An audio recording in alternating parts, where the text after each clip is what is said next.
우리 자녀를 키우다 보면 알 수 없는 질병으로 인해서 오랜 시간 싸우는 경우를 자주 봅니다. 뭐 그닥 병원에 가도 이것은 답이 없어요. 어떻게 해결하려고 노력해도 그 원인 불명을 알 수 없을 때가 참 많이 있습니다.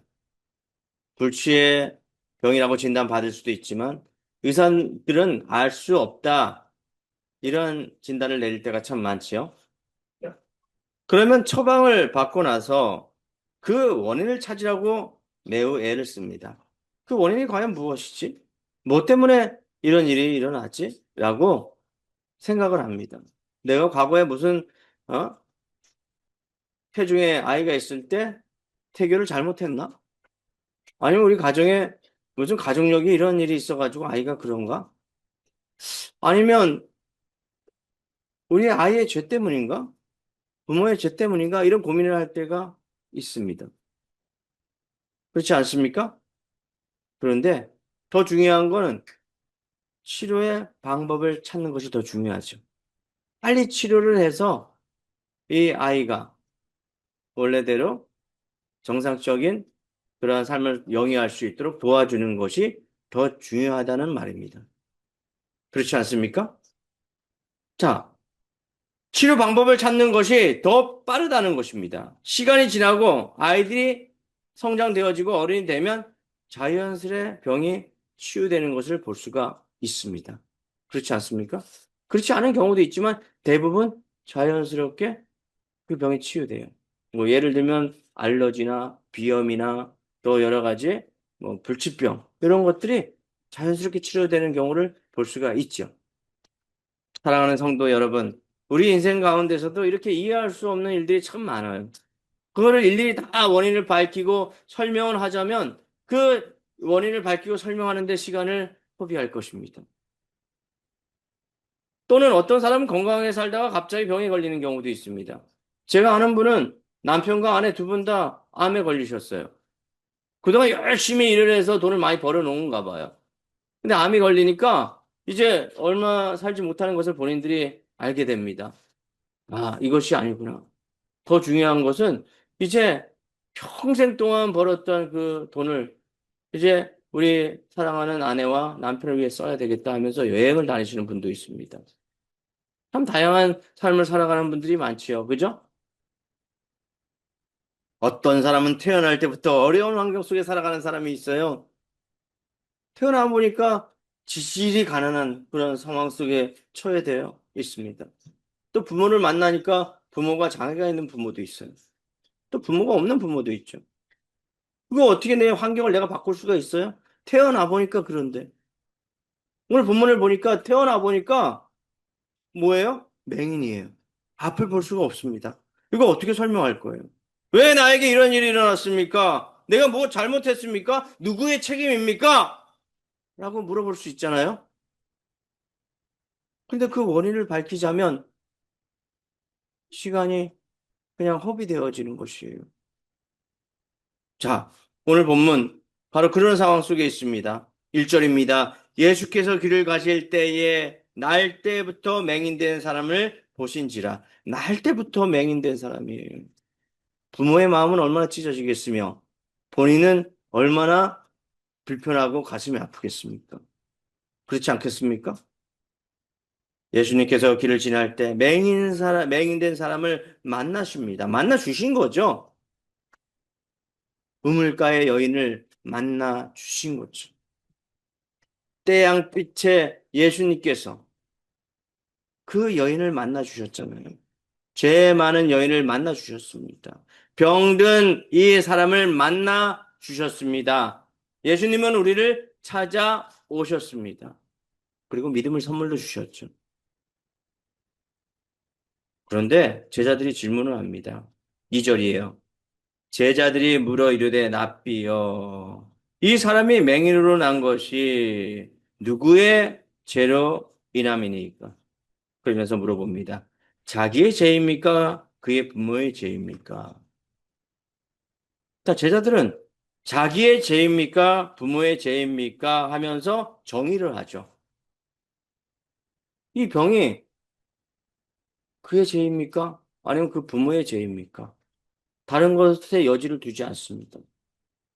그들에게 문제가 있다라고 이야기합니다. 그렇지 않습니까? 우리도 그렇지 않습니까? 어떠한 문제를 만나면 먼저 누구의 죄입니까? 이렇게 하진 않습니까? 그렇죠? 우리 자신 한번 물어봐도 그럴 것입니다. 이 사람이 맹인으로 난 것이 누구의 죄입니까? 당시 유대 사회에서는 이 고난은 죄의 결과라고 생각했습니다. 그에게 주어지는 고난은 죄 때문에 생겼다라고 이야기합니다. 그래서 누군가 병에 걸리면 그의 죄가 분명 있을 것이다. 부모가 잘못했을 것이다. 이렇게 생각했습니다. 그런데 오늘 본문을 보니까 예수님은 조금 다른 입장입니다. 다르게 말씀하십니다. 자, 오늘 본문을 통해서 예수님의 관점에서 이 고난의 의미를 한번 되새겨 보았으면 좋겠습니다. 날 때부터 맹인된 사람을 통해 예수님의 관점은 무엇인지 그 고난의 문제를 어떻게 해결해야 하는지 오늘 본문을 통해서 은혜를 나누도록 하겠습니다. 자, 고난의 문제, 고통의 문제. 첫 번째 따라해 보시기 바랍니다. 이 고통의 문제는 하나님이 하시는 일을 나타내기 위함입니다. 따라해 보시기 바랍니다. 천천히 하나님이 하시는 일을 나타내기 위함입니다. 정확히 따라 하시네요. 하나님이 하시는 일을 나타내기 위함입니다. 하나님이 하시는 일을 나타내기 위해서 태어날 때부터 맹인되게 하셨다라는 것이죠. 이해하십니까? 또 오늘 본문 볼게요. 3절. 예수께서 대답하시되 이 사람이나 그 부모의 죄로 인한 것이 아니다. 정의하죠? 그에게서 하나님이 하시는 일을 나타내고자 하십니다. 그죠? 하나님이 하시는 일을 나타나기 위해서 문제가 발생한 거예요. 어떤 문제가 발생했을 때 하나님이 벌 주신다라는 것이 아니에요. 그런데 오늘날에도 이러한 생각을 많이 하죠. 우리는 문제가 생기면 먼저 원인을 찾으려고 합니다. 왜 일이 생겼을까? 누가 잘못했을까? 라고 물어봅니다. 구약 시대를 살펴봐도 이것은 뭐 그냥 관과할 일은 아닙니다. 다윗 아시죠? 다윗? 위대한 왕 다윗. 유대 땅에 모든 나라를 정복하고 한 나라로 만드시며, 그죠? 가장 강한 강대국을 이뤘던 그 다윗 왕. 근데 다윗 왕의 그 삶을 돌아보면 그는 죄인 중에 죄인입니다. 뭐 바울이 죄인 중에 계시다 얘기하는 것처럼 다윗 자체도 죄인 중에 죄인이에요. 그렇지 않습니까? 전쟁의 끝물에 바세바이라는 여인을 취하고 그로 말미암아 우리야 그 적진에 보내서 죽게 했잖아요. 살인죄요, 간음죄예요. 엄밀히 따져보면. 그런데요, 그의 죄로 말미암아 그의 가정은 피비린내 나는 칼싸움이 있었습니다. 아들 압살롬에게 쫓기는 사울 왕에게 질투로 인해서 죽임을 여러 번 당합니다. 죽일 수 있는 상황 속에서도 그는 그 상황을 모면했습니다. 오죽했으면 적진에 가서 개거품을 흘리면서 미친 짓을 했겠습니까? 그리고 그의 가정은 아들 간의 왕권 다툼으로 인해서 피비린내 나는 전투가 있었어요. 그것이 분명 말합니다. 나단 선지자를 통해서 죄의 결과라고 이야기합니다. 또 여러분 잘 아시다시피 바스바의 첫 번째 아들 낳자마자 죽음을 당했습니다. 원인 모를 그 병으로 인해서 죽음을 당했어요. 이러한 삶의 그 끝자락을 보면 참 안타까운 인생을 살아간 그런 왕일 거예요. 하지만 그를 들어 쓰셔서 하나님께서 하시는 일을 보이시지 않았습니까? 하나님의 영광을 나타내기 위해서 그를 사용하셨어요. 그가 하나님을 기쁘시게 했잖아요. 위대한 왕으로 세우셨단 말이에요. 누구를요? 다윗을요. 그 과정을 통해서 하나님이 하시는 일을 나타내셨다는 것입니다. 할렐루야. 그만 그렇습니까? 여러분, 대표적인 고난의 사람, 욥. 경건한 사람이에요. 온전한 사람입니다. 욥을 하나님께서 어떻게 하셨습니까? 가정을 다 찢어 놓으시고, 그죠? 아내의 손가락질을 당했으며, 자녀가 다 죽었어요. 모든 재산을 다 잃어버렸습니다. 더 나아가 자기도 악창이라는 병에 걸렸어요. 그래서 기왓장을 가지고 드르륵 드르륵 자기의 피부를 긁을 정도로 아파했단 말이에요. 여러분 피부병 걸리신 분 아시죠? 드르륵 드르륵 긁어도 아파요. 피가 나도 아파요. 얼마나 아픈지 견딜 수가 없습니다. 하다못해 아토피 하나만 걸려도 그렇지 않습니까? 그런데요, 욥은 갑절의 축복을 받았습니다. 이것 또한 하나님이 하시는 일을 나타내기 위함인 거죠. 그뿐 거기서 끝납니까? 성경 전체를 보면 고난의 의미를 다루고 있는 장들이 너무나 많이 있습니다. 물론 세상이 악해서 인간의 죄로 인해서 고난을 받는 경우도 있지만, 그거, 그, 어떻게 설명할 수가 없어요. 그것도 아니에요. 설명할 수 없는 거. 바로 하나님이 하시는 일을 나타내기 위함이라는 것을 기억하시기 바랍니다. 고난의 대표적인 사람, 바로 요셉을 여러분 기억하실 거예요. 고난 중에 고난이에요. 만나는 것마다 고난이에요. 가족을 만났더니만 형제가 배신하고, 그죠? 좀 좋은 데 갔는 줄 알았더니만 거기에서 또 모함을 당하고, 모함을 당해서 끝나는 줄 알았더니만 감옥에 갇혀요. 이해할 수 없는 삶. 하지만 그 중에서도 하나님이 들어서 하나님의 일을 나타내는 일에 요셉을 사용하셨습니다.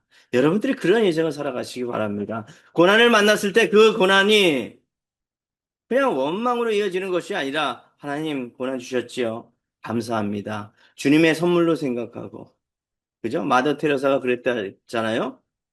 어려움을 당할 때마다 이것은 선물이다. 그 선물을 통해서 고난을 이기게 하시고 내가 점점점 단단해지는 그러한 사람, 믿음의 사람으로 거듭나게 된다는 것이죠. 자, 두 번째. 자, 이 고난은 기적을 만들기 위함입니다. 따라해 보시기 바랍니다. 기적을 만들기 위함입니다. 오늘 여러분을 찬양하셨듯이 길을 만드시는 분 바로 누굽니까? 예수 그리스도예요. 하나님이십니다. 찬양을 하셨잖아요. 주님은 기적을 만드시는 분입니다. 치유하시는 분입니다. 그런데요, 순종할 때 기적을 만드신다는 것이죠. 오늘 본문을 보니까 예수님께서 침을 뱉어 진흙을 이겨서 누구에게 발랐습니까? 바로 병자, 눈본 자의 눈에 발렸습니다. 바른 사건에서 끝나면 이것은 의미가 없을 것입니다. 그리고 난 다음에 어떻게 하라고 그래요? 7절에 보니까 실로암 못에 가서 씻으라라고 얘기합니다. 실로암이라는 것은 보냄을 받았다라는 뜻이에요. 가서 씻었어요? 그냥 안 씻고 자기 집으로 갔습니까? 씻었어요. 명령에 순종했습니다. 순종을 통해서 기적이 만들어진다는 것을 기억하시기 바랍니다. 새 길을 행하시고 새 일을 행하시는 분은 여호와 하나님이십니다. 그런데 순종을 통해서 여러분들에게 새 기적을 행하신다는 것을 기억하시길 바랍니다. 순종하지 않으면 어떻게 돼요? 말짱 도루묵이에요. 그죠? 선조 임금이 그랬대잖아요. 그죠? 자, 세 번째. 세 번째 고난은 세상 가운데 증거가 되기 위함입니다. 따라해 보시기 바랍니다. 증거가 되기 위함입니다. 증거가 되기 위함. 자, 이 병자가요, 병을 고침을 받았습니다. 그런데 고침을 받은 사람으로 끝나지 않았어요. 변화된 삶을 살았다는 것이죠. 병을 고침을 받았으면 거기서 자족하는 것이 아니라 변환을 받아 세상 가운데 증거했다는 것이죠.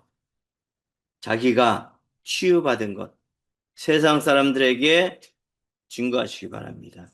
8절입니다. 이웃 사람들과 전에 그가 거린이온 것을 보았던 사람들이 이르되 이는 앉아서 구걸하는 자가 아니냐. 예전에 보니까 성문 미문에서 앉아서 구걸했던 그런 사람으로 각인이 되어져 있다는 것이죠. 자, 10절. 그들이 묻되 그러면 내 눈이 어떻게 떠졌느냐라고 물어봅니다. 그러니까 11절에 대답하되 예수라 하는 사람이 진흙을 이겨서 내 눈에 바르고 그리고 실로암 못에 가서 씻으라라고 하였더니 씻겨진 후에 바로 보게 되었다라고 신앙 고백을 하는 거예요. 그죠? 세상 사람들한테 증거합니다. 예수님이 내 병 고쳐 주었습니다. 라고 증거합니다. 우리 병이 고쳐지면은, 어? 뭐, 다른 것을 자랑하죠. 그죠? 뭐, 이 물질이 좋아서 그렇다. 어? 뭐, 약효가 있어서 그렇다. 그렇게 자랑하잖아요. 믿으시기 바랍니다. 믿으시기 바랍니다. 뭘 발라서 이렇게 뭐가 사라졌어요. 사라질 수 있어요. 근데 믿음을 가지셔야 합니다. 더 큰 병도 고치시는 분이 여호와 하나님이신다는 거죠. 할렐루야! 증거하세요. 증거하세요. 그것뿐만 아니에요. 병원 가보면 죽을 병에 걸린 사람들이 얼마나 많은지, 이해할 수 없는 병으로 인해서 죽어가고 있는 사람들이 얼마나 많은지 모릅니다. 낙심된 마음, 병으로 인해서, 오랜 병으로 인해서 지친 마음. 그래서 때로는 그 사람들이 우울증에 걸리고 그 우울증 때문에 죽습니다. 나밖에 없어. 나밖에 없어. 고독해, 고독해 하면서 죽어간다는 것이죠. 근데 믿음을 가져보세요. 예수님을 전해보세요. 복음을 전하는 순간 여러분들의 마음이 따뜻해지는 그런 느낌을 가지실 거예요. 이게 성령님의 은혜입니다. 성령님께서 하시는 일이시다는 것이죠. 우리가 설명할 수 없는 일이 얼마나 많습니까? 우리 세상 살아가는 데 있어서 하루하루 살아가는 데 있어서도 어떤 사람은 하루를 살아가는 데 있어서 최선을 다하며 살아가는데도 그 다음에 이뤄지는 그 결과는 빈털터리는 아무것도 없을 수 있습니다. 그럼에도 불구하고 여러분들은 그 어려움 속에서도 그 상황 속에서도 하나님이 하시는 일을 바라보시기 바랍니다. 우리의 삶을 통해서 하나님께서는 영광을 받으십니다. 예수님을 통해 보지 못하던 눈이 열리는 것처럼 우리의 영적인 눈도 열리시기를 축복합니다. 예수님을 만나 새로운 삶을 살아가는 우리 모든 성도님이 되시기를 주님의 이름으로 축원합니다. 아멘. 기도하겠습니다.